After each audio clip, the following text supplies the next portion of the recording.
నమస్కారం. I dream సనాతన వైభవం కార్యక్రమానికి స్వాగతం. నేను మీ విజిత.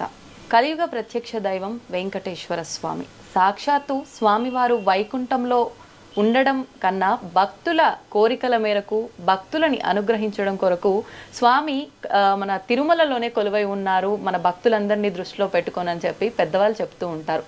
అయితే అటువంటి తిరుమల వెంకటేశ్వర స్వామికి సేవలు చేస్తున్నారు అని అంటే అది ఎంతటి మహద్భాగ్యమో ఎంతటి పుణ్యమో అసలు మనం చెప్పక్కర్లేదు. అలా కొన్ని వంశాల వారు, కొన్ని తరాల వారు, కొంతమంది కుటుంబీకులు స్వామివారి సేవలో ఇప్పటికీ నిమగ్నమైపోయి తరతరాలుగా అవన్నీ కూడా కంటిన్యూ చేసుకుంటూ వస్తున్నారు. అటువంటి వాళ్ళని కనుక మనం తీసుకున్నట్లయితే ముఖ్యంగా మనకు గుర్తొచ్చేది స్వామివారికి సంబంధించిన కీర్తనలు ఇలాంటివన్నీ కూడా తీసుకుంటే అన్నమాచార్యుల వారు గుర్తొస్తూ ఉంటారు. అయితే శ్రీమాన్ తాళ్లపాక అన్నమాచార్య వంశస్థులు వంశపారంపర్యంగా కొన్ని సేవలు స్వామివారికి చేస్తూ వస్తున్నారు. అందులో భాగంగా ఇప్పుడు అన్నమాచార్య వంశస్థులకు సంబంధించిన వారే మన ముందరున్నారు. వారే శ్రీమాన్ శ్రీ తాళ్లపాక స్వామి. ఇప్పుడు వారితో మాట్లాడి అసలు అన్నమయ్య కీర్తనల గురించి, వారు ప్రస్తుతం స్వామివారికి ఎలాంటి సేవలు చేస్తున్నారు అలాంటివన్నీ కూడా అడిగి తెలుసుకుందాం. ఓం నమో వెంకటేశాయ స్వామిజీ. నమో వెంకటేశాయ. సద్గురు అన్నమాచార్య పరంపరాయ నమః. స్వామి, కీర్తనలు అనే ఒక పదం కనుక వింటే, స్వామికి సంబంధించిన కీర్తనలు వింటే గుర్తొచ్చేది శ్రీమాన్ తాళ్లపాక అన్నమాచార్యుల వారు. అయితే అసలు ఎందుకు ఈ అనుబంధం ఏంటి? స్వామివారికి, శ్రీవారికి, అన్నమాచార్యుల వారికి అనుబంధం ఏంటో ముందుగా దాని గురించి సెలవివ్వండి. అమ్మా, పరమ పవిత్రమైనటువంటి పుణ్యస్థలం తిరుమల క్షేత్రం. ఇటువంటి క్షేత్రంలో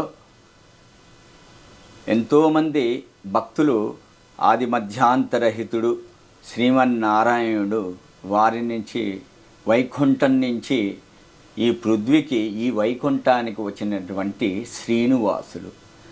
వీరి మీద అన్నమాచార్యులు, తిరుమల నంబి, అనంతాల్వారు, పెరుగొండ వెంగమాంబ వంశస్థులు స్వామి దగ్గర ఎన్నో కైంకర్యాలు జరుగుతూ ఉన్నాయి. అందులో ఒక్కొక్క భక్తుడిది ఒక్కొక్క విశేషమైనటువంటి విశిష్టతని స్వామివారు ఎంచుకున్నారు. ఒకరిని పుష్ప కైంకర్యం, ఒకరిది తీర్థ కైంకర్యం, ఒకరిది హారతి కైంకర్యం, అన్నమాచార్యది సంకీర్తన కైంకర్యం. భగవంతుడు ఎలా ఉంటాడు, ఏం చేస్తాడు అనే దాన్ని సంకీర్తన రూపంలో రచించినటువంటి వ్యక్తి తాళ్లపాక అన్నమాచార్యులు. అసలు అంటే అన్నమాచార్యుల స్వామివారు యవ్వన దశలోనే తిరుమలకి దర్శనానికి రావటము, అక్కడే స్వామి ఆయనని ఒక ఆత్మకవిగా ఆయన కీర్తనల కోసం స్వామివారిని ఎంచుకోవటము, ఇదంతా నేను విన్న దాంట్లో ఒక విషయం గురుగారు. అసలు ఎలా మొదలైంది అన్నమాచార్యుల గారి ఈ ప్రస్థానం అంతా స్వామివారితో మమైకమై? నారాయణసురి లక్కమాంబ అనే దంపతులకు అన్నమాచార్యులు తాళ్లపాక గ్రామం, రాజంపేట, కడప డిస్టిక్ అమ్మ. కడప జిల్లా, రాజంపేట తాలూకా, తాళ్లపాక గ్రామంలో అన్నమాచార్యులు 1408 1408లో జన్మించి 1503లో పరమపదించినారు. వారు చిన్నతనం నుంచి చెన్నకేశ్వర స్వామి ఆలయానికి వెళ్ళి అక్కడ వాళ్ళ తల్లిగారు ఏది చూపిస్తే ప్రసాదమో దేవుడికి నివేదన చేశాను నాయన అంటే ఆ ప్రసాదమే తిని పెరిగినటువంటి అన్నమాచార్యులు. 6 సంవత్సరాలకి గడ్డి కోస్తూ ఉంటే వెళ్ళి గడ్డి కోసుకొని రమ్మని తండ్రి ఆజ్ఞతో వెళ్ళి ఆ గడ్డి కోస్తూ ఉండగా ఆయన వేలు తగిలి ఇప్పటికి కూడా ఆ ఆనవాళ్ళు కనిపిస్తుందమ్మా, మీరు వెళ్ళి చూడొచ్చు. తాళ్లపాకకు వెళ్ళారంటే కొన్ని కోసల దూరంలో ఆ బండ పైన ఇప్పటికి కూడా ఆ ముద్రలు ఉన్నాయి, మీరు ఎప్పుడైనా పరిశీలించవచ్చు. ఆ చుట్టుపక్కల గ్రామస్తులను అడిగితే కూడా చూపిస్తారు. మొట్టమొదటిగా 6 సంవత్సరాలకి తిరుమల చేరుకున్నారు. 6 సంవత్సరాలు తర్వాత మళ్ళీ 12 సంవత్సరాలకి వెళ్ళి స్వామి అంటే ఏమిటి, ఈయన్ని ఎలా కీర్తించాలి, స్వామి మీద మనం ఏం రాయాలి అనేది భగవంతుని చూసిన తర్వాత అవగాహన చేసుకొని పల్లె పాటలు రాయడం మొదలుపెట్టాడు. పల్లె పాటలు, దాన్ని జానపద గీతాలు అంటారు. పల్లె అంటే ఒక గ్రామంలో పుట్టినటువంటి వ్యక్తి కాబట్టి భగవంతుని ఎలా అర్థం చేసుకోవాలో పల్లె వాళ్ళకి కొంతమందికి అవగాహన లేదు. అందుకనేసే భగవంతుడు ఇలా ఉంటాడు, ఈయన అనుగ్రహ ప్రసాదము ప్రతి ఒక్కటికి కావాలి, ఆయన నామాన్ని ఎలా కీర్తించాలని ప్రతి పల్లెకి వెళ్ళి స్వామి గురించి చెప్పేవారు. అప్పుడు పల్లె పాటలు ఎక్కువగా రాసి, అంటే దాన్ని జానపదాలు అంటారు. ఆ జానపదాలు రాసి అక్కడుండే భక్తులందరినీ ఏకీభవించి తిరుమలకి తీసుకొని వచ్చేటువంటి వ్యక్తి అన్నమాచార్యులు. అంటే స్వామివారి వర్ణన అంతా పాట రూపంలో. పాట అన్నప్పుడు అది పాట కాదు, అప్పుడు ఆ పాటని జానపదాలు. జానపదాలు అంటే పల్లెలో ఉండే వాళ్ళకి డప్పులు వాయిస్తూ ఇది క్లాసికల్ పాడితే ఇష్టం ఉండదు, లైట్ మ్యూజిక్ పాడితే తెలియదు, ఏదో పాడుతున్నారు అనుకుంటుంది. జానపదాల్లో పాడినామనుక వాళ్ళకి అవగాహన అవుతుంది, పల్లె పాటల టైప్లో పాడినారంటే. అలా భక్తుల్ని స్వామి గురించి చెప్తూ జానపదాల్లోకి వచ్చి దాని తర్వాత భగవంతుని చూసి కైంకర్యం ఆరాధన చేస్తూ సంకీర్తనల్లోకి రూపుకొచ్చారు. మొట్టమొదటిగా తొలి తెలుగు వాగ్గేయకారుడు, పదకవిత పితామహుడు తాళపాక అన్నమాచార్యులు. అంటే ఆయన నుంచే ఆరంభమైంది ఇదంతా కూడా. మొట్టమొదటిగా తెలుగులో ఒక సంకీర్తనాన్ని, ఒక పదాల్ని రాగం కట్టి దాన్ని అనువుగా కీర్తనగా పాడినటువంటి వ్యక్తి అన్నమాచార్యులే. దాని తర్వాత ఆ బాణీని పట్టుకొనేసి కర్ణాటకలో పురంధరదాసు, త్యాగరాజు వీళ్ళందరూ అవగాహన చేసుకొని కొన్ని కీర్తనలు రాయడం మొదలుపెట్టారు. అలా అంటే స్వామివారు మొదటగా రాసిన కీర్తన కానీ రచన కానీ ఏది అనేది ఏమైనా మనకు తెలుస్తుందా గురుగారు? మొట్టగా తిరుమల క్షేత్రం చేరిన తర్వాత ఆయన కొండ ప్రాంతాన్ని, ఆ కొండనంతా చూస్తూ అదిగో అల్లదిగో 10,000 శేషుల పడగలమయము అన్న కీర్తనతో ప్రారంభించారు. ఈ కీర్తన ఎందుకురా పాడినారంటే అన్నమాచార్యులు మెట్లెక్కుతూ ఆ కొండ ఎక్కడా అని భక్తుల్ని అడిగాడు, వాళ్ళతో పాటు వచ్చిన భక్తుల్ని. అదిగో ఆ కొండ కనిపిస్తూ ఉంది అంటే బంగారు శిఖరాల బహుబ్రహ్మమయము అనేది ఆ సంకీర్తనలో ఒక పదం వస్తుంది. అంటే అన్నమాచార్యులు చూసినప్పుడు ఆ కొండంట ఎలాగా ఉంది అంటే 10,000 శేషులతో నిండి ఉంది. అది మనం అనుకుంటాం 7 పేర్లు ఉన్నాయి, శేషాద్రి, వృషభాద్రి, అంజనాద్రి, గరుడాద్రి, నారాయణాద్రి, వెంకటాద్రి అనేసి. కానీ అన్ని కొండలు కాదవి, ఒకటే కొండ, ఒకటే పర్వతం. ఆ పర్వతానికి ఇన్ని నామాలు ఉన్నాయి అన్నమాట. అందుకనేసి అన్నమాచార్యులు చూసినప్పుడు ఎలా ఉన్నది అంటే ఆయనకి బంగారు శిఖరాల బహుబ్రహ్మమయము.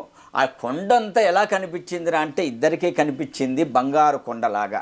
ఒకటి రామానుజాచార్యులకి, తర్వాత అన్నమాచార్యులకి ఆ కొండ బంగారంలాగా ఉంది అనేసి నేటికి శిలాశాసనాల్లో ఉంది. ఓకే, అయితే స్వామివారు రాసిన, అన్నమాచార్యుల గారు రాసిన ఈ వాటిల్లోనే కీర్తనల్లోనే ఒకటి బ్రహ్మ కడిగిన పాదము అని చెప్పి, అది ఏమైనా?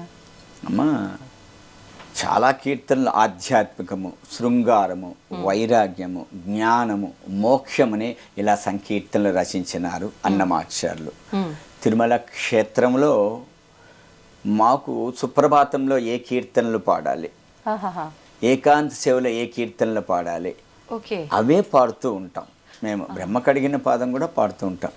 బ్రహ్మ కడిగిన పాదము బ్రహ్మము తానేని పాదము, బ్రహ్మ కడిగిన పాదము. ఇది ఒకరోజు ఏకాంత సేవకి సమయం అవుతుంది. అన్నమాచారి కాలం నాటి కాలం అమ్మ ఇది. మా పూర్వీకులు చెప్పగా మేమందరూ అదే కథని అందరికీ చెప్తున్నాం. వారి అన్నమయ్య నిలయంలో వారు శయనిస్తూ ఉన్నారు. ఇంకా శయనోత్సవానికి స్వామి దగ్గరికి వెళ్ళాలి, ఇంకా వెళ్ళలేదు. ఆ రోజు నిద్రపోయినాడు అన్నమాచార్యులు. అరే, స్వామివారు పరదా తీసి చూస్తున్నారంట. ఇంకా అన్నమయ్య రాలేదా, నాకు సంకీర్తన పాడాలి, నేను నిద్రించాలి, ఆయన కీర్తన ఉంటేనే నాకు నిద్ర వస్తుంది అన్న భావన చేసుకుంటూ ఉండి ఈ పక్క పరదా తీస్తే అరే అన్నమయ్య రాలేదా, ఈ పక్క పరదా తీస్తే అన్నమయ్య రాలేదా అని చూస్తూ ఉన్నారంట. ఇంకా రాలేదు, ఎవరిని పంపిద్దామో అన్నమయ్యని పిలుచుకొని వచ్చేదానికి అనేసి ఎవరు పోకపోతే ఎవరి కైంకర్యాల్లో ఎవరి సేవల్లో వాళ్ళు అందరూ నిమగ్నమై ఉన్నారు. స్వామివారే వెళ్ళారు స్వయాన. ఇది స్వామివారే నేరుగా అన్నమయ్య దగ్గరికి వెళ్ళి అన్నమయ్య ఇంకా నిద్రపోతున్నావా, వచ్చి నాకు సంకీర్తన పాడితేనే నాకు ఏకాంత సేవ జరుగుతుంది అంటే అన్నమాచార్యులు టక్కన లేచి, స్వామి నా ఇంటికి వచ్చేసారా, నా గృహానికి వచ్చేసారా, అయ్యో కూర్చోండి స్వామి, ఆసనం వేస్తున్నాను, క్షీరమిస్తాను. అన్నమయ్య నాకు అదేది వద్దు, నువ్వు వచ్చి సంకీర్తన పాడితే చాలు, రా. అయ్యో స్వామి ఇప్పుడే వచ్చేస్తున్నా అంటే స్వామివారు పరిగెత్తున్నాడంట. స్వామి పరిగెత్తు ఉంటే అయ్యో ఎంత పాపిని నేను, నా స్వామి నా ఇంటికి వస్తే కనీసం ఆసనం వేయలేదు, క్షీరమైనా ఇవ్వలేదు, కనీసం తీర్థమైనా నేను అడగకపోయినానే, ఎంత పాపిని, స్వామి వస్తున్నాననేసి అన్నమాచార్యులు పరిగెత్తున్నాడు అనమాట. స్వామి పరిగెత్తున్నాడు, అన్నమాచార్యులు పరిగెత్తున్నాడు. లోపలికి వెళ్ళేటప్పటికీ పెద్ద ఆయన కింద కూర్చునేశారు. వెంకటేశ్వర స్వామి, అన్నమయ్య అదేంటి స్వామి అలా కింద కూర్చునేశారంటే, అన్నమయ్య నువ్వు వస్తావు, పోతావు, కూర్చుంటావు, లేస్తావు, తిరుగుతూ ఉంటావు, నేను ఉదయం నుంచి రాత్రి వరకు నిలబడుకొనే ఉండాలి, నాకు కాళ్ళు నొప్పి అయ్యిదా, నేను కూర్చోకూడదా అంటాడు. అదేంటి స్వామి, 4 యుగాల్లో నానా అవతారాలు ఎత్తిన పాదాలు, కొన్ని వేల మంది భక్తులు కొలిచినటువంటి పాదాలు, అరగంట సేపు అర్చకులు పాదసేవ చేసినటువంటి పాదాలు, బ్రహ్మదేవుడు కడిగినటువంటి పాదాలు. అవునా అన్నమయ్య, 4 యుగాల్లో నానావతారాలు ఎత్తిన పాదాల, కొన్ని వేల మంది భక్తులు కొలిచినటువంటి పాదాలు, ఓ అరగంట సేపు అర్చకులు పాదసేవ చేసినటువంటి పాదాల, ఓ బ్రహ్మదేవుడు కూడా కడిగాడా, అయితే ఇంతమంది భక్తులు కొలిచినటువంటి ఆ పాదాలను వర్ణించి ఒక కీర్తన రాయవా అన్నాడు. స్వామి మీకు ఏకాంత సేవకు సమయం అయిపోతుంది, మీకు వస్త్రం వేస్తారు, రా స్వామి పనుకుంటూ ఉంటే వినరయ్యా, ఈ భక్తులు వినరు, ఏరి కోరి పాదాల మీద కీర్తన పాడవయ్యా అంటే ఏకాంత సేవ సమయం ఏమవుతుందంటావే అంటారు.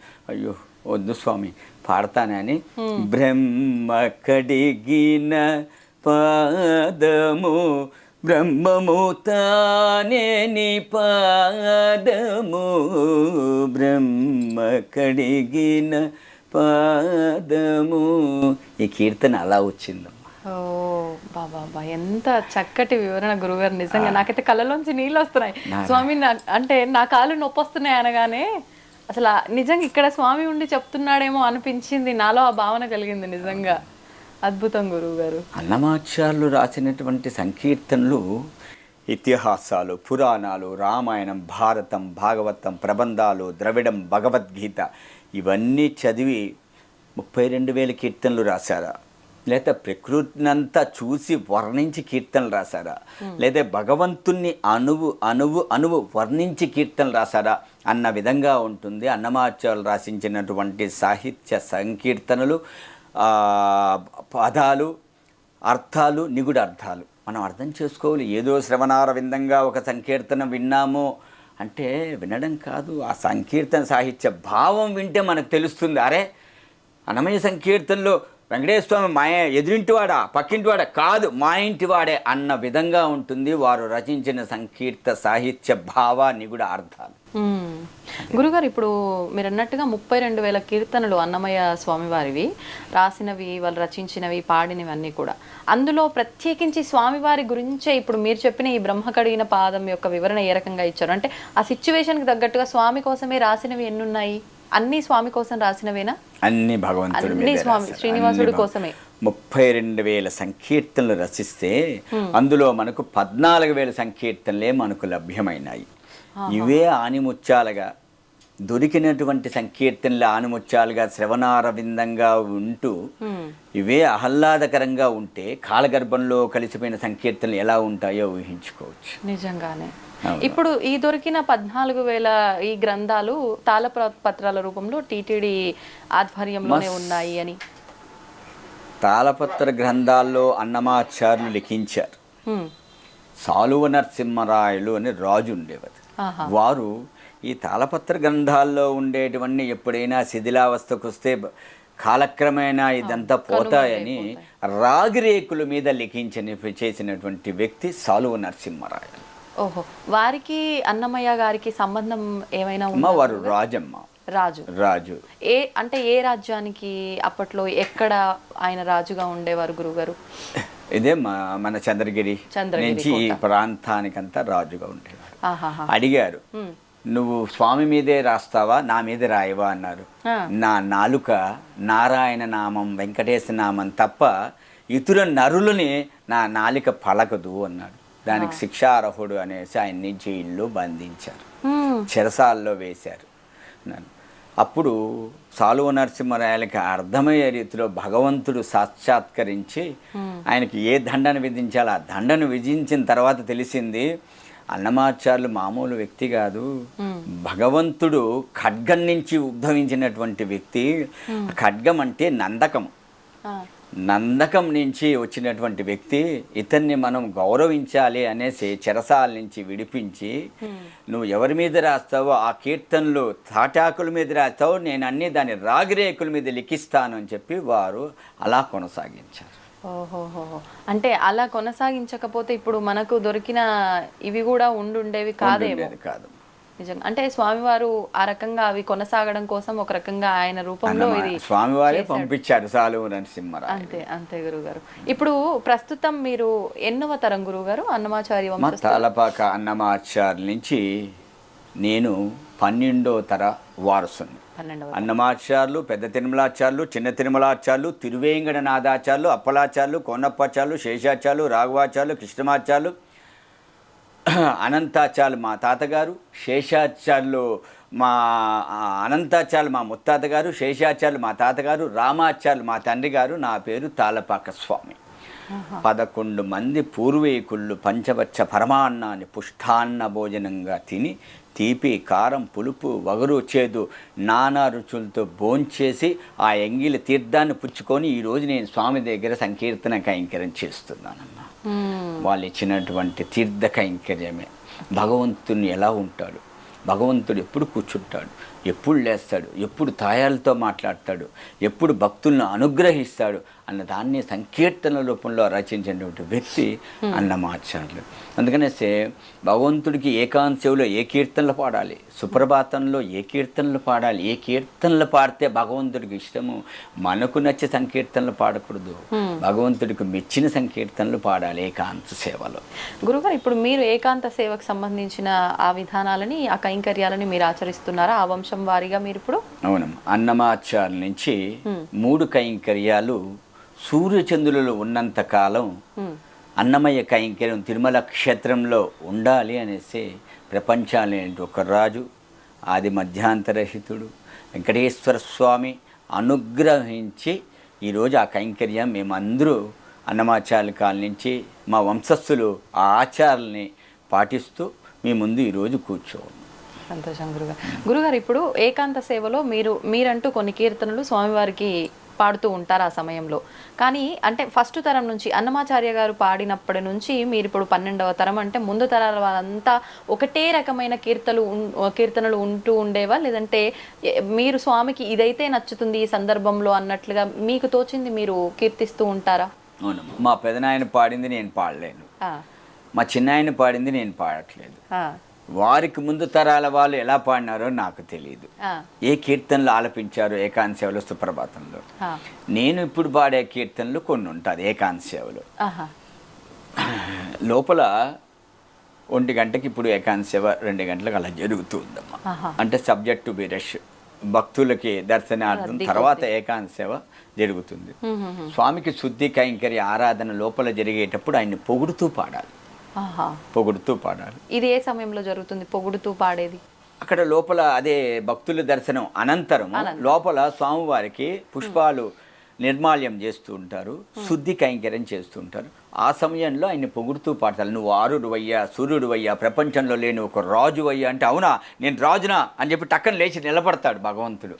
అప్పుడు నీకు ఏమేమి షోడశోపచారాలు కైంకర్యం జరుగుతూ ఉంది అన్నప్పుడు, షోడశ కళానిధికి షోడశోపచారములు, షోడశ కళానిధికి షోడశోపచారములు, జాడతోడనిత్యలును సమర్పయామి, జాడతోడనిత్యలును సమర్పయామి. అలరు విశ్వాత్మకునకు ఆవాహనమిదే. నీ కీర్తనతో పాడుతూ ఉంటాను. అంటే ఇది పొగుడుతూ అంటే ఈయనకి నీ ఉదయం నుంచి నీకు షోడశోపచారాలతో ఆచార వ్యవహారాలు జరుగుతూ ఉంది కదా, అందుకని శుద్ధి కైంకర్యం జరుగుతూ ఉంది కాబట్టి ఏమేమి నీకు షోడశోపరాలు జరుగుతూ ఉందనేసి ఈ కీర్తన అన్నమాట.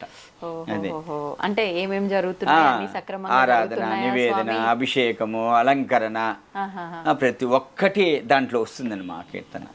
పాడమంటారా పూర్తిగా? పాడండి గురువు. Okay okay. షోడశ కళానిధికి షోడశోపచారములు,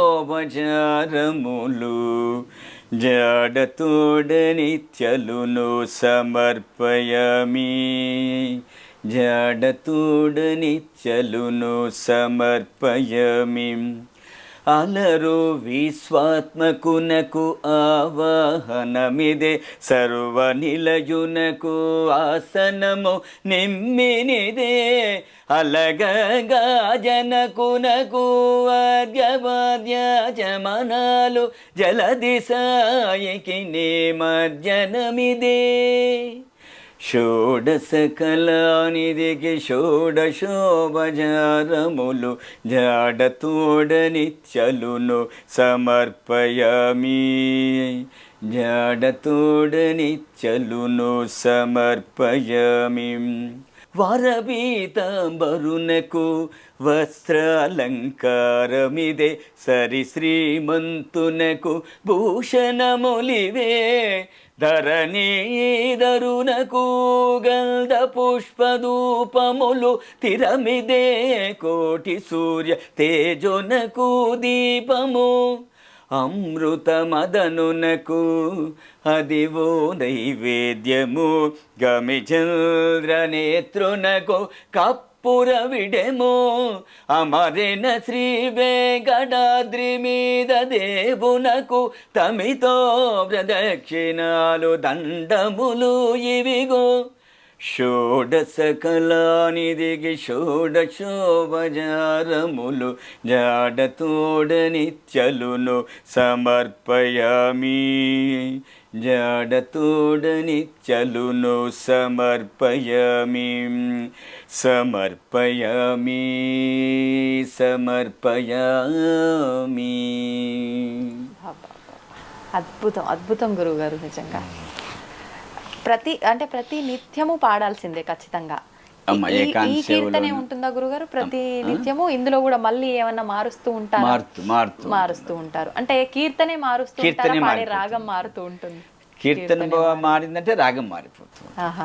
ఇప్పుడు ఈ కీర్తనకు ఈ రాగంలోనే పాడాలి అనే విశేషం ఏమైనా ఉంటుందా గురుగారు? త్యాగరాజు గారు ఒక రాగాన్ని నిర్దేశించి ఒక కీర్తన రాస్తే అదే నేటికి అదే రాగంలోనే అదే సాహిత్యంలోనే అనే భావన చేసుకొని పాడుతూ ఉన్నారు. అదంతా క్లాసికల్ కర్ణాటక మ్యూజిక్ అని.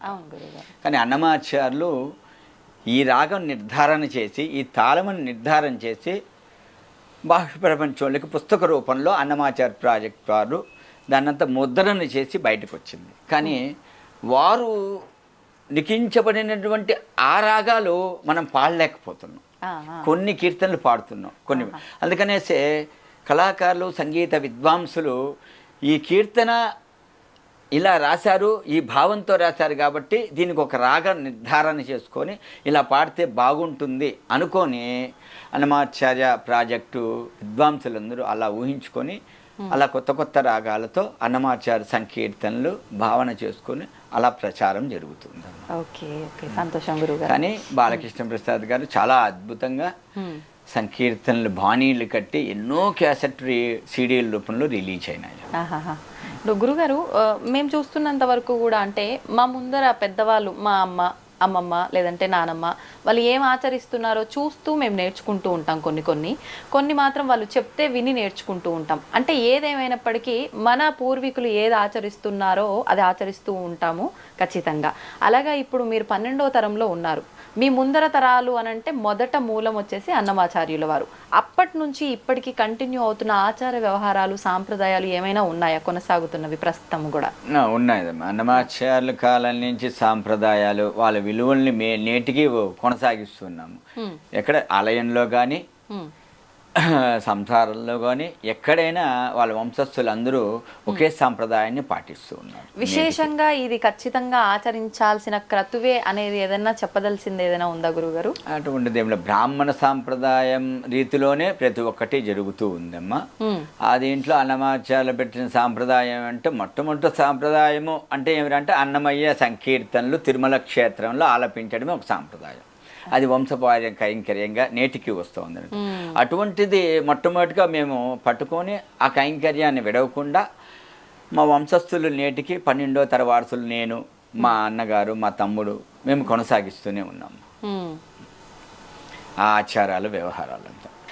గురుగారు, ఇప్పుడు మనకు దొరికిన 14,000 కీర్తనల్లో ప్రస్తుతం అంటే మీరు మీ నాన్నగారు ఎన్ని కీర్తనలు స్వామి దగ్గర ఆలపించేవారు, అందులోంచి మీరు వారి నుంచి ఎన్ని నేర్చుకున్నారు, ప్రస్తుతం మీరు స్వామి దగ్గర మీరు పాడుతున్నారు?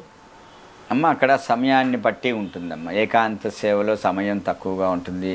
అప్పుడు ఒక 4-5 కీర్తనలు స్వామిని శుద్ధి కైంకర్యం జరుగుతూ ఉండేటప్పుడు స్వామికి అప్పుడు ఆయన పొగుడుతూ పాడడం ఒక 2, 3, 4 కీర్తనలు.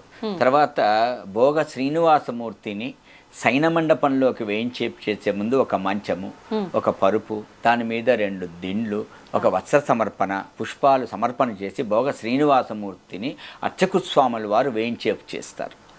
తాళపాక అన్నమయ్య వంశస్థులు రాములు వారి మేడ అని ఉంటుంది. సన్నిధి కులశేఖరపడి శయన మండపము రాములవారి మేడ. రాములవారి మేడలో కూర్చొని సంకీర్తనలు ఏకాంత సేవలో గానం చేస్తూ ఉంటారు. ఏకాంత సేవలో ఆయన పెట్టిన తర్వాత అర్చకుస్వాముల వాళ్ళు ఉయ్యాల లూపుతూ ఉంటారు. అప్పుడు లాలనొచును చేరులనలిరుగడల బాలగండవర గోపాల నిను చాల లాలీ లాలీ లాలీ లాలీ ఉదుట గోబల సరములొయ్యాలలోగా పదరిక కలరవము బహుగతులు మృగ ఒదిగి చెంపలకు పులక్కింత వీగ ముదురు చెమటల నలికముల దోపదోగా లాలీ లాలీ లాలీ లాలీ లాలీ లాలీ లాలీ లాలీ. అంటే స్వామివారికి ఇష్టమైన కీర్తనలే అన్నమయ్య కీర్తనలు. ఇందాక మీరు చెప్పినట్టుగా ఆయన కీర్తన లేని నిద్రించలేనని వెళ్ళి వారినే స్వయాన తీసుకొచ్చుకున్న స్వామికి అన్నమయ్యాచార్య కీర్తన ఇంత చక్కటి గాత్రంలో వింటే నాకు తెలిసి స్వామి కీర్తన మొత్తం వినేదాకా కూడా మెలుకుతో ఉండరేమో. ఈ కీర్తనలే కాదు, ఏకాంత సేవలో చాలా కీర్తనలు సైన కీర్తనలు అని ఉంటుంది. ఇవే పాడుతూ ఉంటాం. అలర చంచలమైన అలర చంచలమైన ఆత్మలందుండని అలవాటు చేసని ఉయ్యాల పలుమారును శ్వాస పవనమందుండని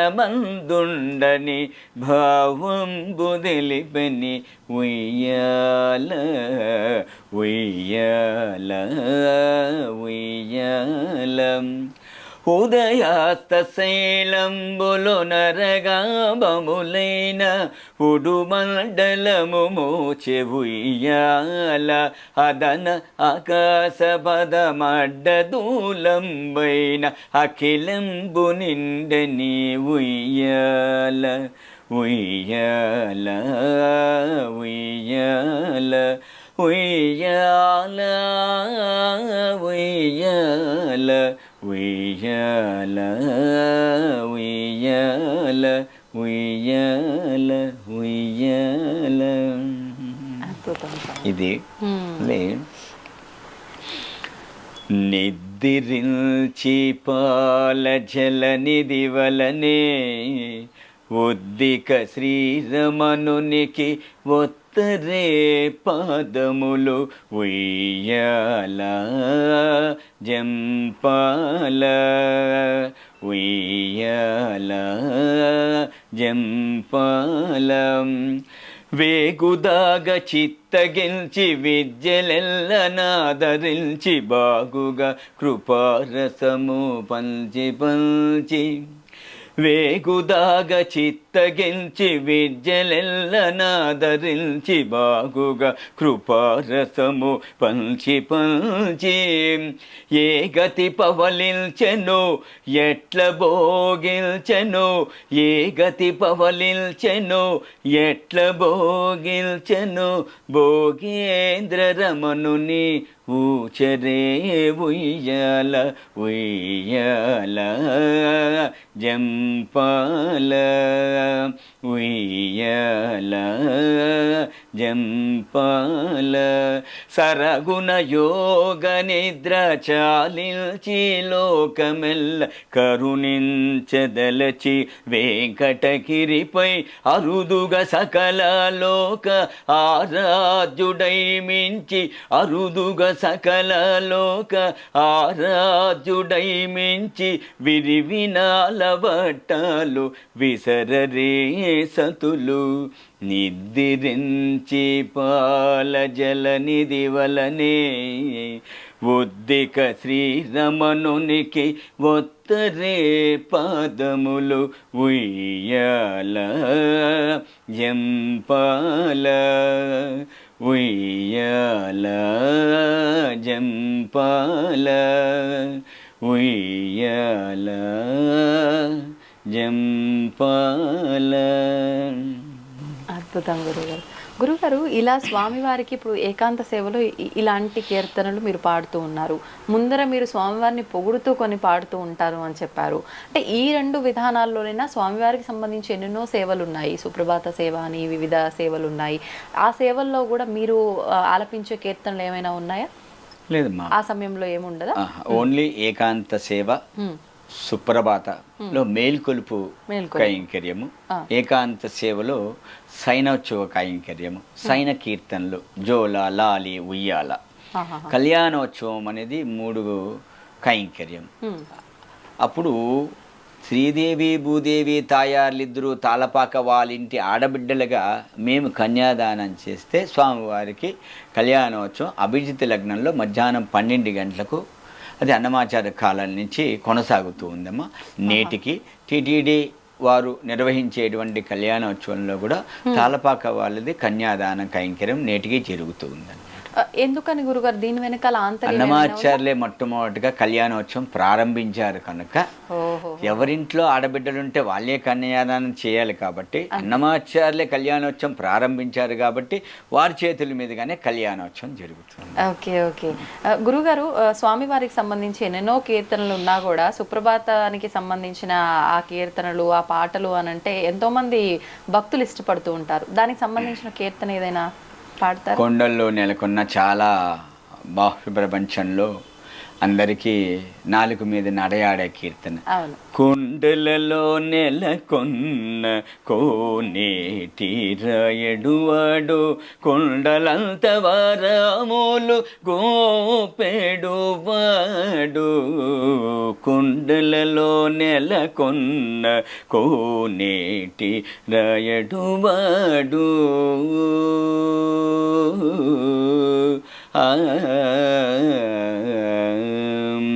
కుమ్మరదాసుడైన కురుబరతే నంబే ఇమ్మన్న వరములెల్ల ఇచ్చినవాడు దొమ్ములు చేసిన ఎట్టి తొండమాంచే కురవర్తి రమ్మన్న జోడికి వచ్చి నామీనవాడు కొండలలో నెలకొన్న కోనేటి రాయడు వాడు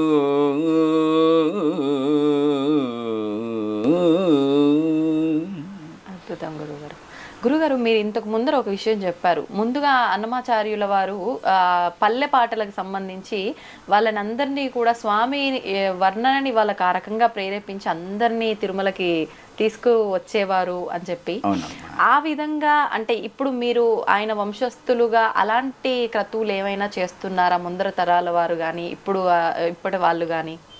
మా పూర్వీకులు ఏమి కానీ చేయలేదు. నేను తిరుమలలో చేరిన తర్వాత ఊరూరా అన్నమయ్య, ఇంటింటా అన్నమయ్య అనే కాన్సెప్ట్ ఒకటి తీసుకుని వచ్చి ప్రతి శనివారము 2 తెలుగు రాష్ట్రాల్లోనూ మా అన్నమయ్య సేవలు జరుగుతూ ఉంది. ఊరూరా అన్నమయ్య, ఇంటింటా అన్నమయ్య. ఏ రకమైన సేవలు గురువు గారు? మేము అన్ని ఆలయాల్లోనూ అన్నమాచార సంకీర్తనలో నాట్య ప్రదర్శనలు, ఇటు ఎండోమెంటు ఆలయాలు కానీ ప్రైవేట్ ఆలయాలు కానీ దేవస్థానం సంబంధించిన ఆలయాల్లో కూడా అన్నమయ్య సేవలో శ్రీవారి సేవ అనేసి భరతనాట్యాలు, కూచిపూడి, భగవద్గీత అందరికీ భాష ప్రపంచానికి తెలిసేటట్టుగా మా అన్నమయ్య సేవలు, నాట్య ప్రదర్శనలు, భగవద్గీత పారాయణాలు, దాని తర్వాత కీర్తనలు, అదేవిధంగా ఇంటింట అన్నమయ్య అంటే ప్రతి శనివారం ఒకరింట్లో వాళ్ళ ఇంట్లో సాంప్రదాయంగా పారాయణము, కొంతసేపు భజన, దాని తర్వాత కీర్తనలు, గోవిందనామాలు, తర్వాత స్వామివారికి ఒక టెంకాయ కొట్టి నివేదన చేసేసేసి హారతి ఇచ్చేయడము, ఇది చేస్తూ ఉన్నాం. అందుకంటే వాళ్ళల్లో భక్తి భావన ప్రతి ఇంట్లోనూ తీసుకురావాలి. అందుకని అయితే మేమేమో అనుకుంటున్నాం అంటే పల్లెల్లో తీసుకొని వస్తే వాళ్ళందరూ కన్వర్ట్ అయిపోతున్నారు. భగవంతుడి మీద భక్తి కనిపించట్లేదు వాళ్ళలో. అందుకనే వెంకటేశ్వర స్వామి ప్రపంచంలోనే ఓర్పు, శాంతము, సహనం గల దేవదేవుడు ఎలా ఉంటాడు అనే దాన్ని అన్నమాచార సంకీర్తన రూపంలో ఉంది. అందుకని ప్రతి ఇంట్లోనూ గోవిందనామాలు పలకాలి, ఒక సంకీర్తనలు నేర్చుకోవాలి అన్న విధంగా ఇంటింటా అన్నమయ్య అని ప్రచారం చేస్తున్నాం. ఓకే, అంటే మీరు ఇంటింటా అన్నమయ్య అనే కాన్సెప్ట్ ఎవరింట్లో చెయ్యాలి ఏంటి అనేది ఎవరు ముందుగా ఎవరింటికైనా వెళ్ళి చేస్తాం. వీళ్ళు వాళ్ళు అనే లేదు, భక్తులు ఏ భక్తులైనా పర్వాలేదు. పారాయణము అని అంటే దేనికి సంబంధించి గురువు? విష్ణు పారాయణం, సహస్రనామ పారాయణము ఆ విధంగా ఉంటుంది. ఓకే, ఆ తర్వాత భజన అన్నారు. మీరు ఇప్పుడు పాడుతున్నాయన్ని కీర్తనలు, మరి భజనలు పల్లెలు ఎవరైనా ఆ ఇంట్లో ఉండేవాళ్ళు మాకు భజన వచ్చండి, మాకు కీర్తనలు రావు అంటే వాళ్ళది కొంచెంసేపు అలా వాళ్ళకి నచ్చిన రూపంలో మేము వెళ్ళిన వాళ్ళే పాడాలని లేదు, ఎవరికి తోచింది భగవంతుడికి నాకు ఈ భజన వచ్చండి, ఈ పాట వచ్చండి, నేను ఈ కీర్తన పాడతానంటే పాడమని చెప్తాం. దేవుడి కోసం పాడుతున్నారు, మన కోసరం కాదు కదా. అందుకోసం మీరు కూడా పాడండి. ఇంట్లో 10 మంది వచ్చి ఉంటారు భక్తులు, ఒకరికన్నా ఒక పాట వచ్చి ఉంటుంది కదా, ఒకరికన్నా ఒక భజన చేస్తారు కదా. అందుకని వాళ్ళ దగ్గర పాటిస్తాము, తర్వాత మేము పాడతాము. ఇప్పుడు మీరు వారి వంశస్థులుగా స్వామివారి దగ్గర ఆ సేవ, ఆ కీర్తనలు పాడే భాగ్యం మీరు తీసుకున్నారు. ఇంట్లో వాళ్ళు కూడా అంటే ఇవన్నీ వాళ్ళ వంశీకులుగా పాడుతూ ఉండడము అలాంటివి ఏమైనా ఉన్నారు? అన్నమాచార్య వంశస్థులు, శేషాచార్యులు వాళ్ళ కుటుంబీకులు 6 మంది ఉన్నారు.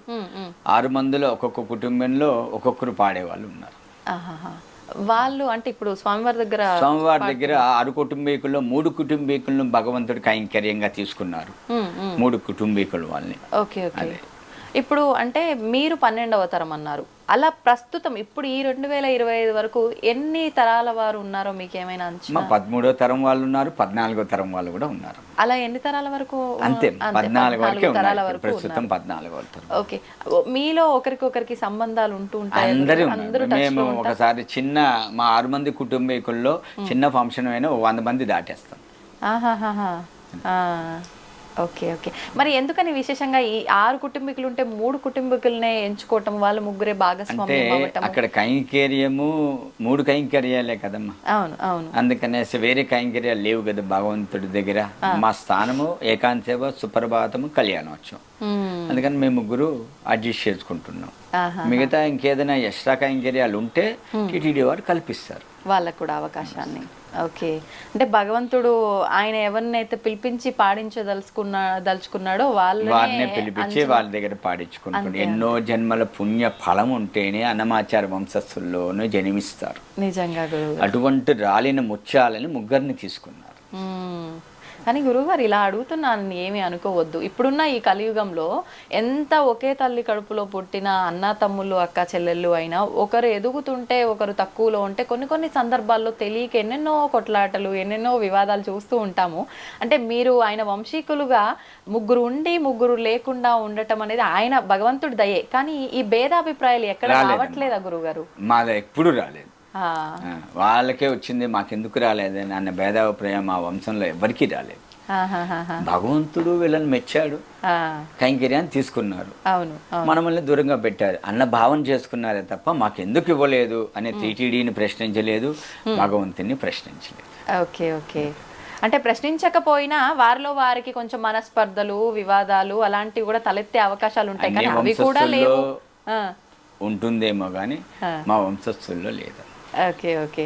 ఇంకా వంశ వృక్షం అలా మొదలైంది ఆ మూలం. ఇలాంటి గొడవలు ఏవీ లేకుండా స్వామికి ఎవరికి అవకాశం వస్తే వాళ్ళు సేవ చేసుకునేటట్టు. మా నాన్నగారు కైంకర్యం చేయలేదమ్మా. చేయలేదా గురువు గారు? మా చిన్నాయన, మా పెదనాయన. Okay okay.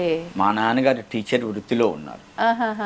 అంటే ఆయనకు అవకాశం రాలేదా? వారికి వద్దనుకున్నారు, నాకు సంగీతం రాదు, నేను చేయను అని తప్పుకునేసారు. సంగీతం రాలేదు అంటే గాత్రం ఉండాలా, నేర్చుకునే అవకాశం లేకపోవడం? మా గాత్రం ఉండాలి, నేర్చుకోవాలి, సాధన చేయాలి. Okay okay. గురుగారు ఇప్పుడు అంటే మీరున్నారు, మీ నాన్నగారికి లేకుండా మీ చిన్నాన్నగారికి ఉంది, తర్వాత మీకుంది. అంటే వాళ్ళకున్న ఏమంటారు గాత్రాన్ని దాన్ని వాళ్ళు ప్రమోట్ చేసుకోవడం. అంటే మా తాతగారు తమ్ముడు ఉండేవారమ్మా. మొట్టమొదటిగా 40 ఏళ్ళకే మా చిన్న తాతగారు రాఘవాచార్యులు కాలం అయిపోయినారు. 40 ఇయర్స్కే అన్మ్యారీడ్. Okay okay. ఆయన ఇంకా శేషాచార్యుల కుటుంబీకు ఆయన ఒక్కడే కైంకర్యం చేస్తూ ఉంటే ఈ చలికాలంలో చేయలేక ఆయన పెద్ద కొడుకు అయినటువంటి అనంతాచార్యులు మా పెదనాయన గారిని తీసుకున్నారు. ఆయన ఒక్కడే చేస్తుండగానే నాకు ఒక సహాయం కావాలంటే మా చిన్నాయన్ని, లాస్ట్ అతను, మేము 5వ కుటుంబం మాది, మా చిన్నాయన 6వ కుటుంబం, ఆయన్ని తీసుకున్నారు. వాళ్ళిద్దరే కైంకర్యం చేస్తూ వచ్చారు. మొదటి ఆయన, చివరి ఆయన స్వామి దగ్గర కైంకర్యం, 2వ ఆయన, 4వ ఆయన కంపౌండర్లు, 3వ ఆయన, 5వ ఆయన టీచర్లు, గవర్నమెంట్ టీచర్లు. మా నాన్నగారు టీచర్. Okay okay. అంటే ఇప్పుడు ఒక ఎగ్జామ్ క్వాలిఫికేషన్ని బట్టి ఒకదానికి అర్హత ఎలా ఉంటుందో, ఇప్పుడు ఇంతమంది కుటుంబీకుల్లో మీకు ఆ గాత్రం ఉండొచ్చు, సంగీతం పైన మీకు పరిజ్ఞానం ఉండొచ్చు, మీ పెదనాన్నగారింట్లోనో చిన్నాన్నగారింట్లోనో ఇంకొకరికి ఎవరికైనా ఉండొచ్చు. ఇద్దరిలో ఒకరిని తీసుకోవాలి అనే ఆ ప్రస్తావన వస్తే కనుక అది ఏమైనా టీటీడీ వాళ్ళు దానికి పరీక్ష పెట్టడం? ఇంటర్వ్యూలు జరుగుతుందమ్మా. జరుగుతుంది. అధికారులు ఇంటర్వ్యూలు చేసి ఎవరు అర్హులు అని నిర్ణయాన్ని తీసుకుంటారు. Okay okay. ఇప్పుడు మీ తర్వాత మీ ఇంట్లోంచి మీకు 2 కుమారులను విన్నాను, వాళ్ళలోంచి ఎవరైనా సంగీతం నేర్చుకుంటున్నారా? వచ్చే అవకాశం? ఇద్దరు నేర్చుకున్నారు. మా చిన్నవాడు నేర్చుకున్నాడు, మా అన్న కొడుకు ఇంకొక అతను ఉన్నాడు. ఇప్పుడున్న అన్నదమ్ముల్లో పిల్లలు అందరూ నేర్చుకున్నారు. వాళ్ళు 5-6 మంది ఉన్నాము, అందరూ నేర్చుకున్నారు. మా తర్వాత జనరేషన్ భగవంతుడు ఎవరిని తీసుకుంటారో ఆయన ఇష్టం. అందరూ అంటే ఇప్పుడు ఎంతమంది ఉన్నారు గురుగారు పిల్లలు? మీ అబ్బాయిలు ఇంకా 10 మంది దాకా పైన ఉన్నారమ్మా. ఎవరిని తీసుకుంటారు? ఇప్పుడు క్లిష్టమైన పరిస్థితి అయితే అందరికీ అవగాహన ఉంది, అందరికీ గాత్రం. అవును. అయితే క్లిష్టం అంటే ఒకటి 5 మంది పాడేవాళ్ళు ఉన్నారమ్మా. 5 మంది పాడేవాళ్ళు ఉన్నారు. Okay okay. అంటే ఇంకా మనం అసలు అంచనా కూడా వేయలేం. ఇప్పుడు దీంట్లో కూడా రిటైర్మెంట్ అనేది ఏమైనా ఉంటుందా గురుగారు? ఎన్ని సంవత్సరాలు? పారంపర్యంగా ఉన్నది. మళ్ళీ గవర్నమెంట్ రూల్స్, దేవస్థానం వాళ్ళ రూల్స్ ప్రకారం 65 సంవత్సరాలకి రిటైర్మెంట్ ఉందమ్మా. 65 years. 65 years. ఓకే. స్టార్టింగ్ వయసు ఎంత గురుగారు? 40 ఏళ్ళు లోపల ఉండాలి. 40 లోపు ఉండాలి. 60 అంటే దాదాపు ఒక 25 నుంచి 30 సంవత్సరాలు స్వామి దగ్గర అవును. సేవ చేసుకునే భాగ్యం అయితే ఉంది. ఇప్పుడు మీరు ఎన్ని సంవత్సరాలు అవుతుంది గురుగారు? అమ్మ నేను 88లో జాయిన్ అయ్యానమ్మా. అప్పుడు మిరాసి కాలం. మిరాసి కాలం ఓకే ఓకే. మిరాసి అప్పుడు వంతు అంటారు దాన్ని. వంతు ఒక్కొక్క సంవత్సరం ఒక్కొక్కరు అనమాట. ఓహోహో. దాని తర్వాత 2003లో ఫస్ట్ 88లో జాయిన్ అయ్యి 2 సంవత్సరాలకు దిగేశాను. 94లో మళ్ళీ వెళ్ళాను నేను. మళ్ళీ 2 సంవత్సరాలు చేస్తే దిగేశాను. దాని తర్వాత 2003లో మాకంతా ఇంటర్వ్యూలు పెట్టి మొట్టమొదటిగా నన్ను సెలెక్ట్ చేసి నేను వెళ్ళాను. మళ్ళీ మా అన్నగారు వచ్చారు, మళ్ళీ మా తమ్ముడు గారు వచ్చారు. ఇప్పుడు ముగ్గురు స్వామి దగ్గర కైంకర్యం చేస్తున్నాం. 65కి రిటైర్మెంట్. నాకు ఇంకొక 6 సంవత్సరాలు ఉంది. ఓకే ఓకే ఓకే, సంతోషం. ఎందుకని గురుగారు అప్పుడులో అంటే అట్లా సంవత్సరం ఒకరు అట్లా ఎందుకని ఉండేది? అప్పుడు మిరాసి కాలం అన్నమాట. మిరాసి రద్దు అయిపోయిందమ్మా. రద్దు అయిపోయిన తర్వాత వాళ్ళని అంతా పర్మనెంట్గా ఎంప్లాయీస్గా స్వీకరించారు. కోర్టు అలా అనుమతి ఇచ్చేసింది. Okay okay. అందుకని కోర్టు 2 పోస్టులే ఇచ్చింది తాళపాక వాళ్ళకి. వీళ్ళకి కైంకర్యం 2 పోస్టులు సరిపోతుందని. అది ఇంకా అవకాశం అందరికి రావాలన్నట్లుగా కూడా ఒక రకంగా అదేలేండి. ఇప్పుడు ఎలా ఉంది గురుగారు? ఇప్పుడు పరిస్థితులు ఎలా ఉన్నాయి? అంటే ఇప్పుడు కూడా అదే విధానం కొనసాగుతుందా లేదంటే ఇప్పుడు ముగ్గురు కంటిన్యూ చేస్తున్నారు? అంటే మారటాలు సంవత్సరం తర్వాత 2 అలాంటిది ఏమీ లేదు, వరుసగా ఇప్పుడు మీరు ఇంకొక 6 సంవత్సరాలు ఉంటారు. పర్మనెంట్ ఎంప్లాయీస్ కదా, అందుకని రోజు డ్యూటీకి వెళ్ళాలి. Okay okay. అంటే ఎన్ని అవర్స్ అని ఉంటుందా గురుగారు? అవర్స్ అని ఏం లేదు, సేవ. ఆ సేవ టైంకి వెళ్ళాలి రావాలి అంతే. ఓకే.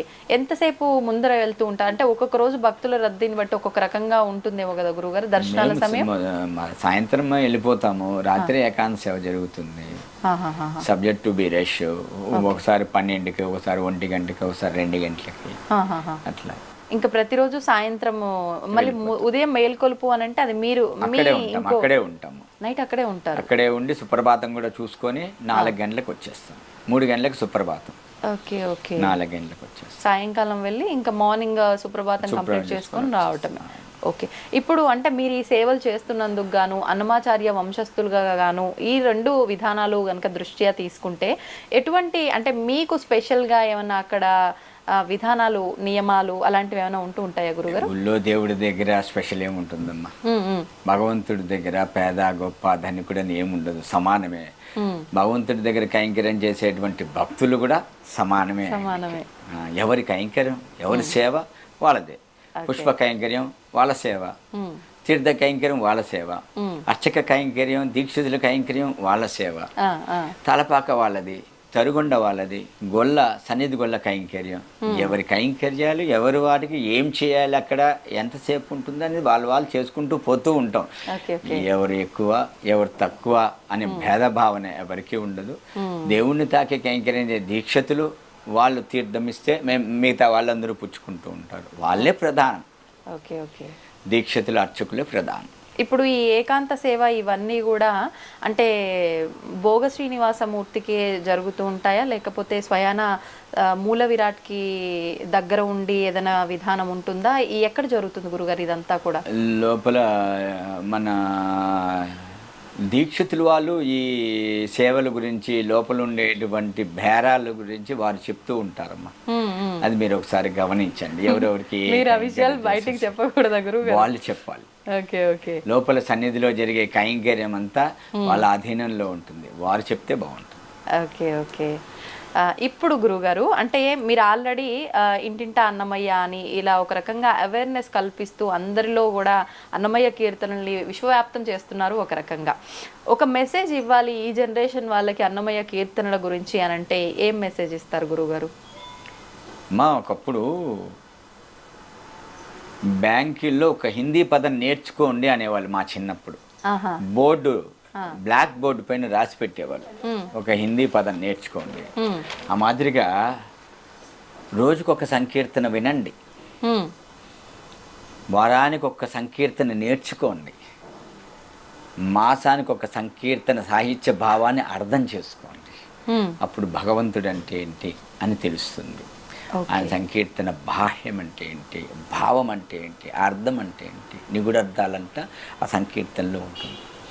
ఎవ్వరెవ్వరివాడు ఈ జీవుడు, ఎవ్వరికి ఏమౌను ఈ జీవుడు, ఎవ్వరికి ఏమౌను ఈ జీవుడు, ఎందరికి కొడుకుగాడి జీవుడు, వెనుక ఎందరికి తోబుట్టుడి జీవుడు, ఎందరిని భ్రమయిల్చడి జీవుడు, దుఃఖమెందరిని గ్రావింపడి జీవుడు, ఈ జీవుడు, ఈ జీవుడు, ఎవ్వరెవ్వరివాడు ఈ జీవుడు, ఎవ్వరికి ఏమౌను ఈ జీవుడు, ఎక్కడెక్కడ తిరగడి జీవుడు, వెనుక ఎక్కడు తన జన్మమీ జీవుడు, ఏకడి చుట్టము ఈ జీవుడు, డెప్పుడెక్కడికి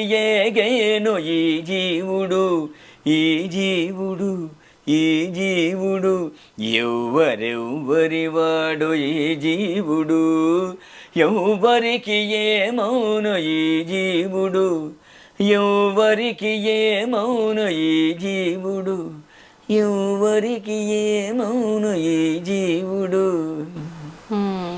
అంటే ఎవరికి ఎవరు ఏమి కారణ ఏంటి గురుగారు ఈ కీర్తనకు అర్థం ఏమైనా?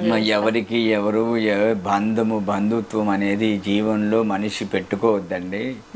ప్రతిదానికి నేను ఒకడున్నాను, నన్ను అర్థం చేసుకుంటే మీ జీవిత విధానం అంటే ఏంటి అని తెలుస్తుంది అని అన్నమాచార్య సంకీర్తన భావ తాత్పర్య రహస్యం అమ్మా. Okay okay.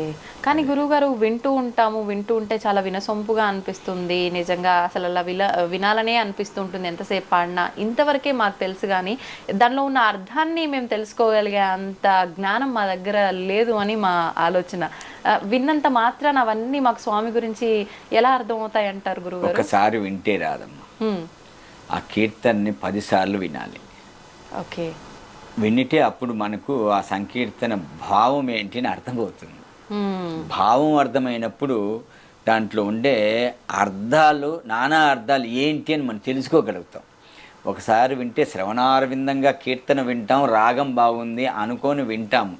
కానీ 10 సార్లు వింటే దాని భావం అర్థమవుతుంది. అన్నమాచార్యులు ఎందుకు ఈ కీర్తన ఎప్పుడు ఎక్కడ ఎలా రాశాడు, స్వామి కూర్చో ఉంటే రాశాడా, నిలబడుకో ఉంటే రాశాడా, స్వామి ప్రయాణం అవుతూ ఉంటే రాశాడా, స్వామి భుజిస్తూ ఉంటే రాశాడా, తాయాలతో మాట్లాడుతూ ఉంటే ఈ కీర్తన రాశాడా అన్న విధానం 10 సార్లు వింటే అర్థమవుతుంది ఏ కీర్తనైనా.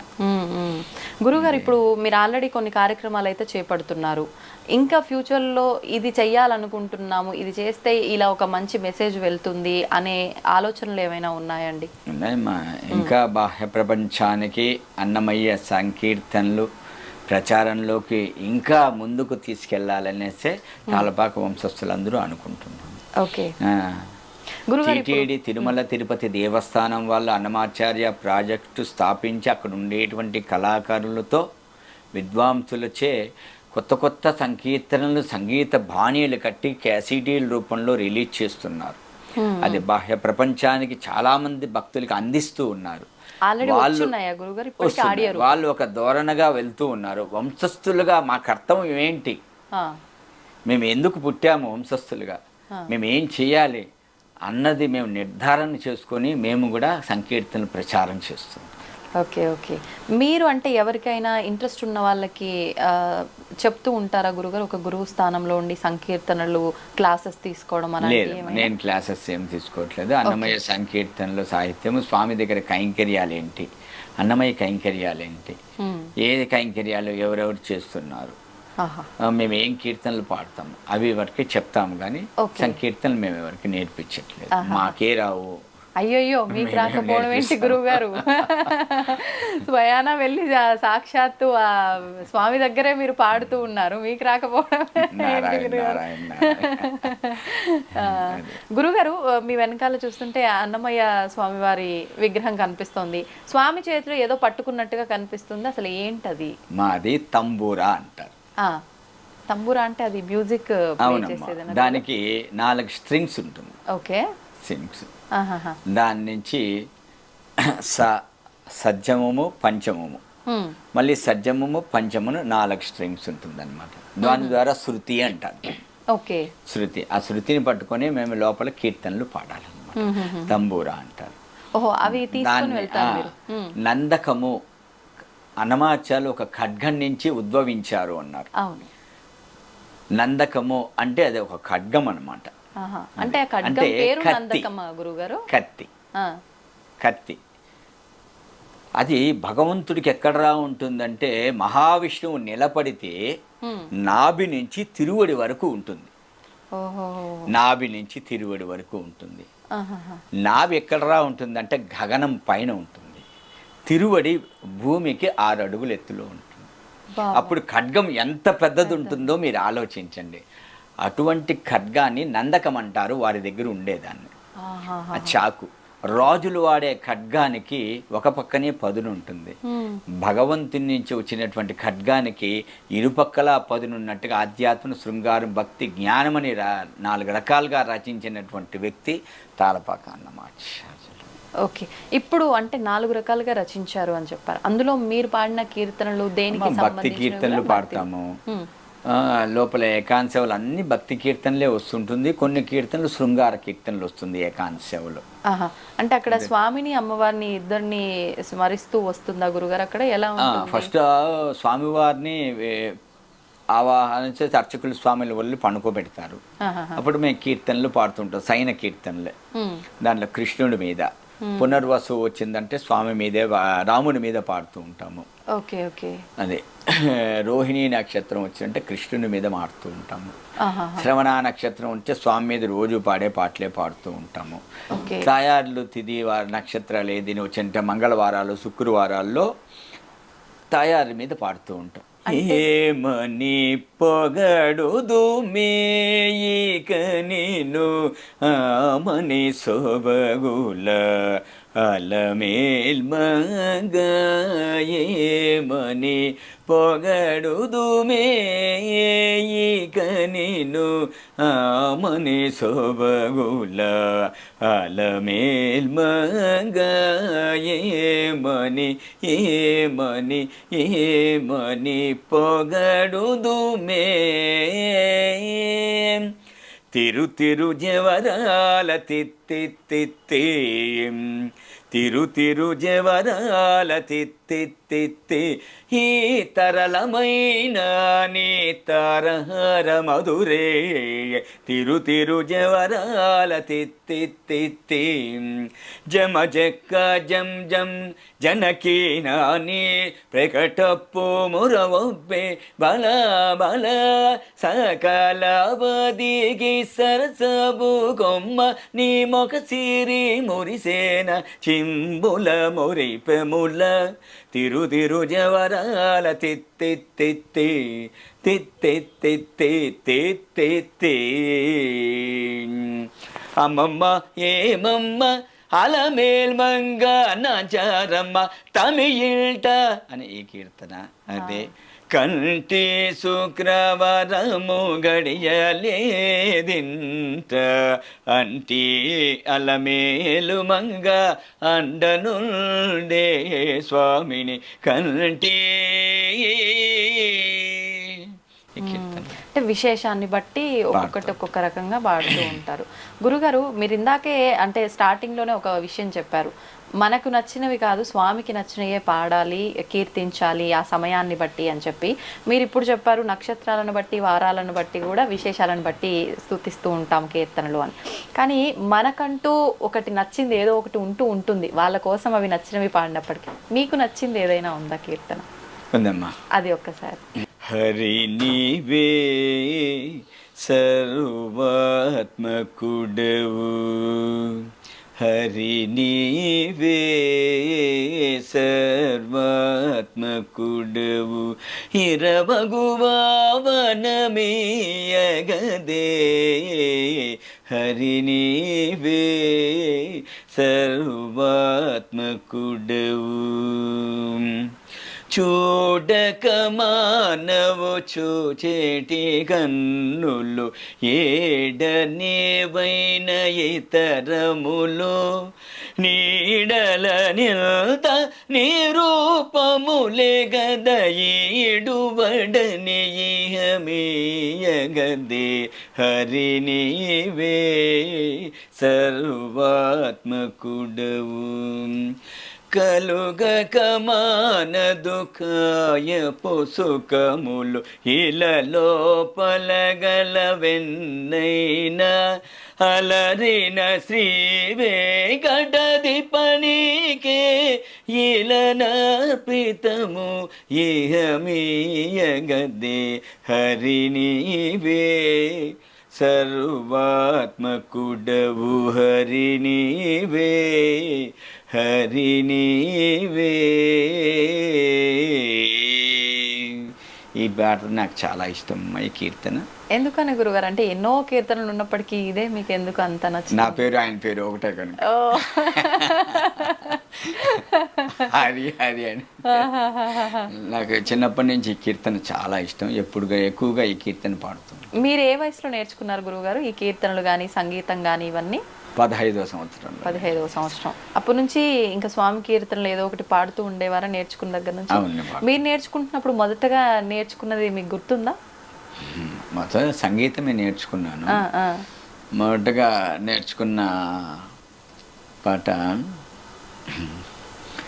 నిత్య పూజలేవేవో నిరసిననో ప్రత్యక్షమైనటి పరమాత్మోనికి నిత్య పూజలేవేవో.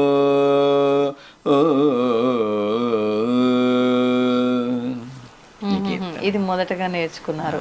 ఓకే ఓకే, అద్భుతం గురుగారు. అయితే ఇప్పుడు కొన్ని కీర్తనలు ఇంకా విశేషమైనవి, భక్తుల మనసును తాకే కీర్తనలు కూడా ఇంకా కొన్ని ఉంటూ ఉంటాయి గురుగారు. అలాంటివి ఏవైనా 1-2 మా అందరి కోసం పాడి వినిపించండి. పల్లెల్లో వెళ్ళి అన్నమాచార్యులు భగవంతునికి దగ్గర చేర్పించాలనేసి వేడుకొందామా వేడుకొందామా వెంకటగిరి వెంకటేశ్వరుని వేడుకొందామా అని భజన దీంట్లో పిలిచికెళ్తాడనమాట. ఈయన ఒక చెట్టు దగ్గర కూర్చొని పాడుతూ ఉంటాడు. వేడుకొందామని చుట్టుపక్కల ఉండే వాళ్ళందరూ అవును కూడా మనం కూడా వేడుకొందాంలే రండి అని చెప్పేసి ఈయన పాడుకుంటూ ముందు పోతే వెనకాల భక్తులందరూ మనం కూడా వేడుకుంటామని తప్పట్లు తట్టుకుంటూ వాళ్ళు కూడా ముందుకెళ్ళిపోతూ ఉంటారు. అలా గుళ్ళోకి పిలుచుకొని వెళ్ళిపోతాడు వాళ్ళందరినీ. గుళ్ళో పిలుచుకొని కూర్చోబెట్టేసి ఈ కీర్తనలు అన్ని పాడి చేస్తుంటాడు, భజన సంప్రదాయాలన్నీ. అట్లా పాట వినగానే భక్తి పారవశ్యంతో భక్తులందరికీ అలా వచ్చేస్తుంది, అవలీలుగా వెళ్ళిపోతూ ఉంటాడు అనమాట. అది సాంప్రదాయం మొట్టమొదటిగా ప్రారంభించిన వ్యక్తి అన్నమాచార్యులు, భజన సంప్రదాయం. ఇప్పుడు ఈ కీర్తనల్లో అన్ని రకాల కీర్తనలు ఉన్నాయన్నారు. అంటే ఆధ్యాత్మికానికి సంబంధించి శృంగారం, వైరాగ్యము, జ్ఞానము, భక్తి, మోక్షము. అలగటం అనేది ఆడవాళ్లకు సహజం. అలాగే దేవతలందరూ కూడా అలిగేవాళ్ళు, స్వామి అంటే వాళ్ళని బ్రతిమిలాడేవాళ్ళు, ఇలా కొన్ని సామాన్య మానవులు మాట్లాడుతూ ఉంటారు. వాటికి సంబంధించిన ఏమైనా కీర్తనలు ఉన్నాయా గురువు? అవి ఏమైనా పాడతారా? తిరుమల క్షేత్రంలో ఏకాంత సేవలో ఏకాంత సేవ అయిపోయేది 4 అడుగులు వేస్తారు అన్నమాచార్యులు జోచ్యుతానంద పాడేసిన తర్వాత. జో అచ్యుతానంద జో జో ముకుంద రావే పరమానంద రావే పరమానంద రావే పరమానంద రామ గోవింద జో జో జో నందు నింటను చేరి నయము మీరంగ చంద్రవదనలు నీకు సేవ చేయంగ అందముగా వారిన్ల ఆడుచుండంగా మందలకు దొంగ మా ముద్దురంగా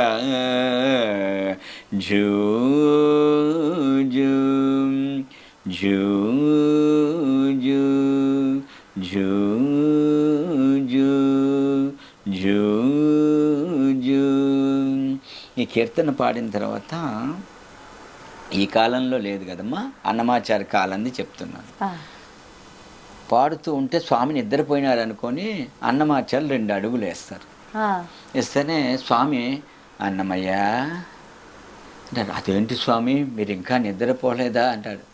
నాకెక్కడ నిద్ర వస్తుంది, నువ్వు పాడుతూ ఉన్నావు, ఈ ఉయ్యాల ఊగుతూ ఉంది, నీ పాట నిలిపేశావు, ఉయ్యాల ఆగిపోయింది, నా నిద్రపోయింది అన్నప్పుడు మరి ఏం చేయమంటారు స్వామి అంటే, పద్మావతి దేవిని పిలవయ్యా, ఉయ్యాలు ఊపుతూ ఉంటే నాకు నిద్ర వస్తుంది అన్నాడు. అప్పుడు విచ్చేయవమ్మ వెన్నెల బొమ్మ మచ్చిక మరునిడాక మగోరిడాక అన్న కీర్తన పాడతాడు అన్నమాట. అప్పుడు తాయారు పరిగెత్తుకొని వస్తుంది. ఆడవాళ్ళు పొగడ్తలకి పడిపోతారు. అమ్మవారిని అమ్మా తల్లి జగజ్జనని లోకపావని మాత పద్మావతీదేవి నీ మనసు ఎటువంటిదమ్మా అంటే, గగనంలో వీచేటువంటి చంద్రబింబం అనేటువంటి ఆ కాంతి చల్లదనానికంటే నీ మనసు చాలా మెచ్చదైందమ్మా అని అంటే పడిపోయింది అమ్మవారు. అప్పుడు పరిగెత్తుకొని అలా తాయాలని కూడా ఇలా పిలుస్తూ ఉంటారు అన్నమాట. అలివేలు మంగమ్మని కూడా అంటే ఆవిడ మహత్యాన్ని గొప్పతనాన్ని పొగుడుతూ చెప్తూ ఒక కీర్తన ఉంది అని విన్నాను. ఆ కీర్తన ఏమైనా? చాలా కీర్తనలు ఉన్నావు. అది ఒక్కటి ఏమైనా పాడండి గురుగారు. ఇప్పుడు పాడిందంతా అమ్మవారి పైన. అమ్మమ్మ ఏమమ్మా అనేది, ఏమని నిన్ను పొగడదను స్వామి అడుగుతారు. ఎప్పుడు నా మీద పాడతావు, లక్ష్మీదేవి మీద శ్రీదేవి భూదేవి వాళ్ళ మీద పాడంటే వాళ్ళని పొగిడేంత స్తోమత నాకు లేదు, ఆమెని ఏమని పొగడదు నేను అని కీర్తిస్తారు. ఓకే ఓకే, అదే సంతోషం గురుగారు, చాలా చక్కటి విషయాలు మాట్లాడారు. నాకైతే చాలా సంతోషంగా ఉంది. అంటే ఎన్నో తరాల నుంచి ఇట్లా స్వామివారి సేవలో ఉండి మనందరికీ గుర్తొచ్చేది స్వామివారి వర్ణన, ప్రతి ఒక్క విషయంలో గుర్తొచ్చేది అన్నమయ్య స్వామివారి కీర్తనలు. ఆ కీర్తనలకు సంబంధించిన వంశస్థులైన మిమ్మల్ని కలవటం, మీతో ఇన్ని విషయాలు పంచుకోవడం నాకు చాలా ఆనందంగా ఉంది గురుగారు. ఆయన సేవ చేస్తున్నందుకు మీరు అదృష్టవంతులైతే, మీ అందరితో మాట్లాడుతున్నందుకు నేను కూడా ఎంతో అంత అదృష్టం చేసుకున్నానని అనుకుంటున్నాను. నమస్తే అండి. ఐ డ్రీమ్స్ వారికి నాకు ప్రత్యేక కృతజ్ఞతలు, ధన్యవాదాలు.